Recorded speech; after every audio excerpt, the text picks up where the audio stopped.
The raising of Lazarus from the grave is often associated with the resurrection of Jesus. The story is told only in the Gospel of John, and it appears to have happened only a few days before Palm Sunday, and then the subsequent tragedies of Holy Week, which ended with Jesus himself in a tomb. Next Sunday is Palm Sunday. So it makes sense that this story is today's text, since it happened 1 week earlier. And wouldn't you have loved to have been there? In that dramatic moment when Jesus cried out, "Lazarus, come forth!" And the dead man came out from his tomb wrapped up like a mummy, his hands and feet bound with strips of fabric and his face covered with a cloth. This very unexpected resuscitation of Jesus' dead friend caused many of the Jews who had come to mourn with Mary and Martha to believe in Jesus. And it's quite likely that this event also catalyzed the subsequent Palm Sunday parade and fed the wild speculation that Jesus was in fact the long-awaited Messiah. But that's the story for next Sunday. I'm also struck by the fact that Jesus wept in this story. He cried real tears, which means that he experienced real human grief. Jesus cried tears of sorrow before Jesus cried out, "Lazarus, come forth." Those are the two primary points made by many preachers regarding today's remarkable event, the tears and the resuscitation. But Jay Kettler and I decided this morning we would take the time to tell the whole story, including that lengthy introduction, which reports first Jesus' conversation with the disciples about Lazarus, and second points to the danger that they will face if they return to Judea. Lazarus was introduced to us in the very first verse of chapter 11. But Jesus and his disciples don't arrive in Bethany until 4 days after Lazarus is buried. So it makes you wonder, why the long interlude? Why this delay? And even then, after the group arrives, we learn of an extended conversation that goes on between Jesus and Lazarus' sister Martha, before Jesus engages then a similar conversation with Sister Mary. And those conversations include comments from the mourners who were with Mary, such as, "See how he loved him, and could not he who opened the eyes of a blind man have kept this man from dying?" So all this talking happened after Jesus arrived in Bethany, before he arrived at Lazarus' tomb. All this talk is adding to the delay. And even then, we're at the tomb.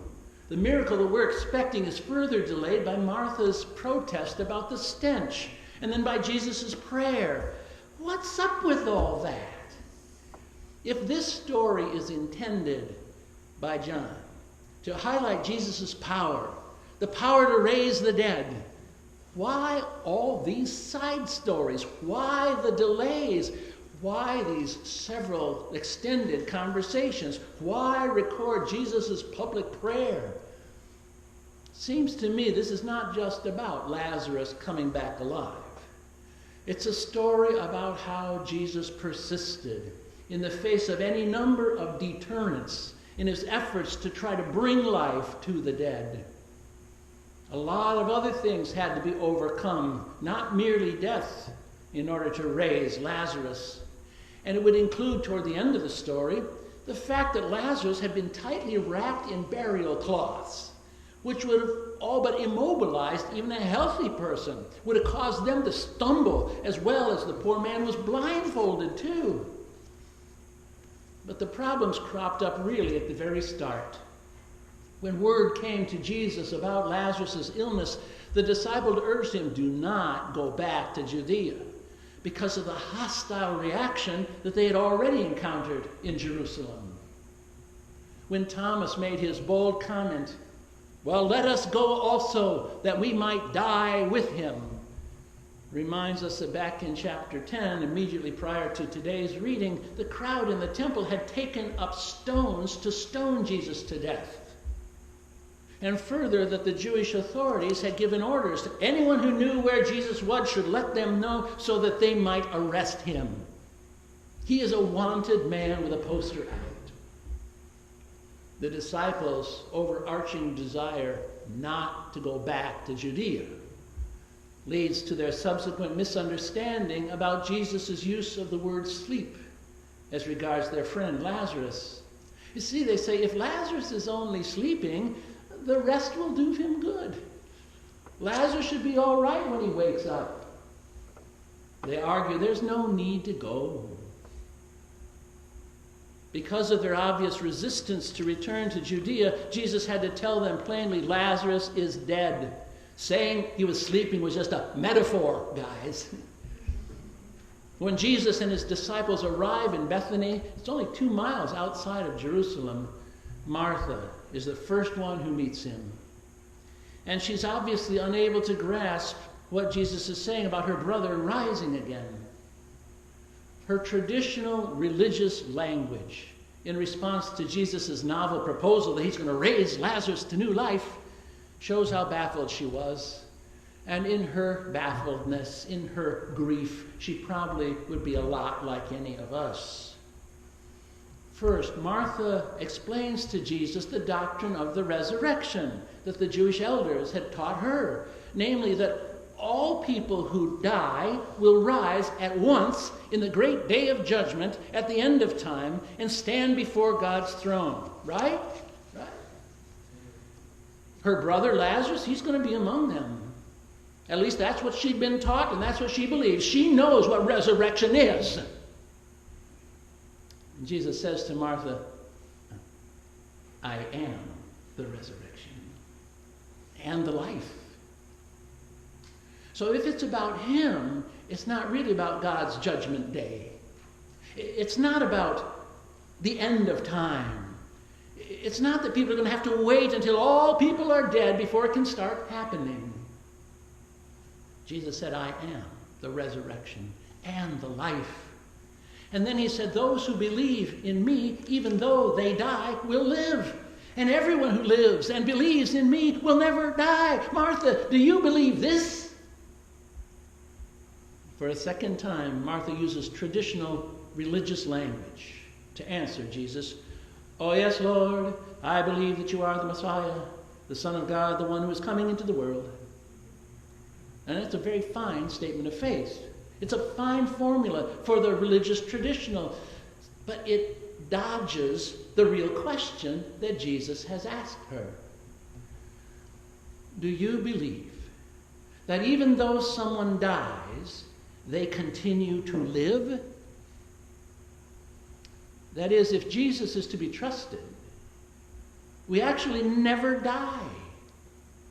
That's what Jesus asked Martha, and it's a question we all ought to ask each other from time to time. It's a question we really have to wrestle with.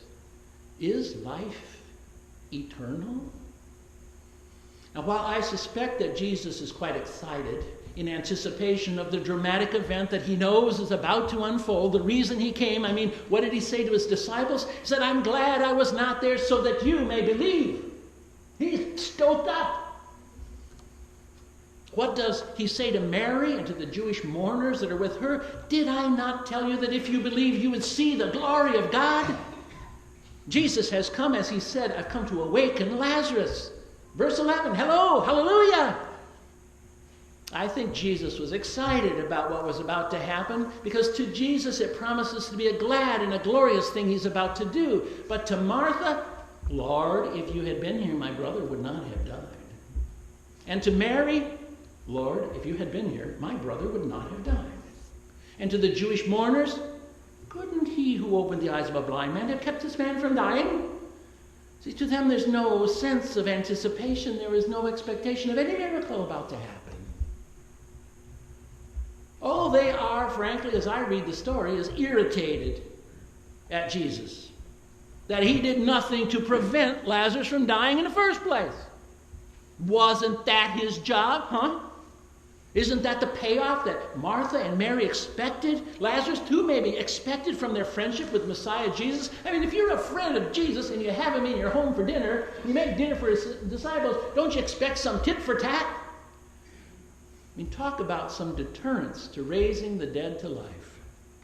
If the fearful disciples at the start of the story weren't enough of a burden for Jesus to be schlepping around with him, Jesus has to face the disgruntled, grief-stricken family members, as well as the suspicious and irritated crowd.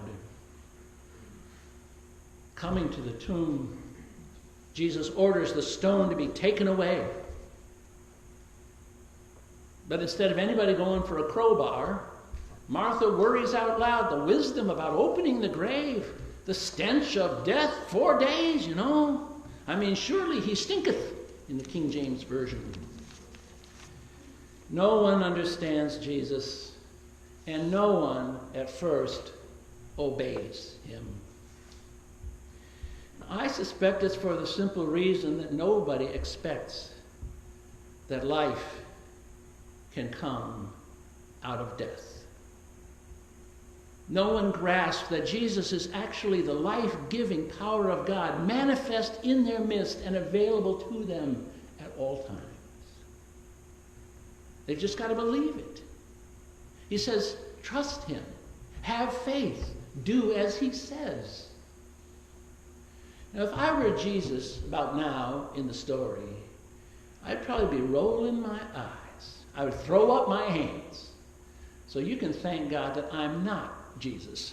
He's much more patient and much more persistent than I am.